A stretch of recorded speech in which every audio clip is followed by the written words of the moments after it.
今天天气不太好，铁蛋就一直在趴着睡觉。吃完早饭之后就一直在睡，好潦草啊！我们休息休息。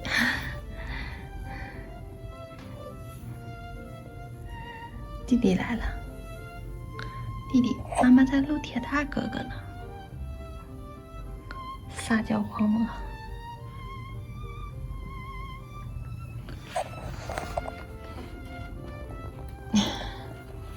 你们俩看着我干嘛？今天是阴天，所以视线不大好。这是木吒，这是铁蛋。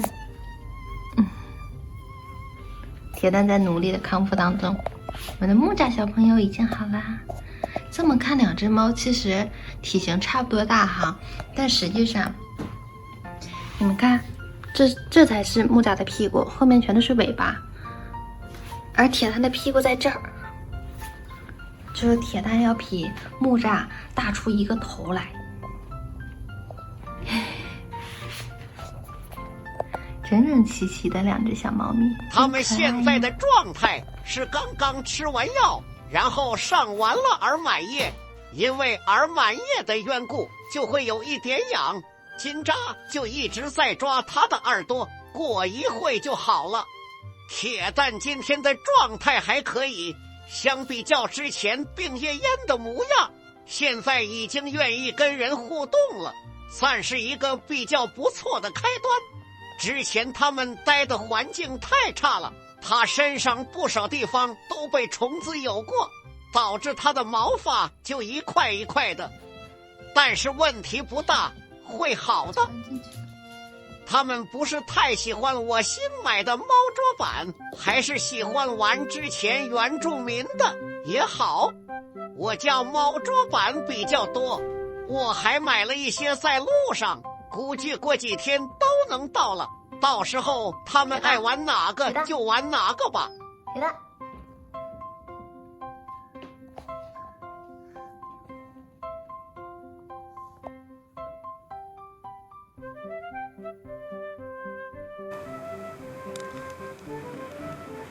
看，好亲人啊！你看多乖，他怎么可以这么乖？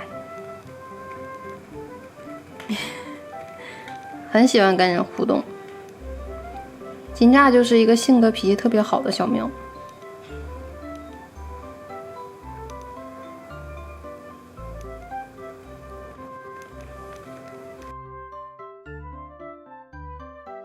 铁蛋的耳朵后面几乎毛发全部脱落了，可能因为暴露在空气中，所以他就没事总去抓。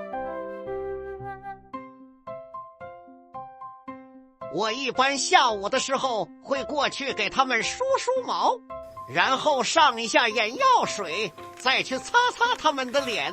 可能是因为我没有养过长毛猫的缘故，它们的毛我打理起来格外吃力，害怕不小心会伤害到它们的皮肤，梳毛的时候都不敢用力，加上总觉得无法把毛发梳顺。但是它们整体还是非常配合我的，对于我这个只相处了10天的陌生人而言，能够建立如此密切的关系，已经算是非常的不错了。我也在尝试慢慢的找到他们喜欢的梳毛方式。他们这一批猫一共有10几只，都是无良猫舍倒闭后扔出来的。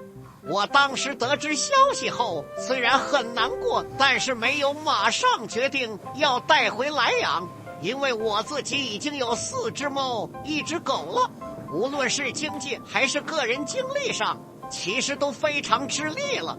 但是当看到他们3个的那一瞬间，还是决定送去医院体检，之后就带回来了。原计划是给他们把猫鼻支治好之后找领养，但是其实没有人问，大家似乎对这种成年的猫都不感兴趣，一听说之前还生过病，就更加不愿意了。可能也是缘分吧，要砸在我手里。但既然已经带回来了，肯定是要对他们负责的，就边养着边等待有一天能有一个真正爱他们的人来领养他们吧。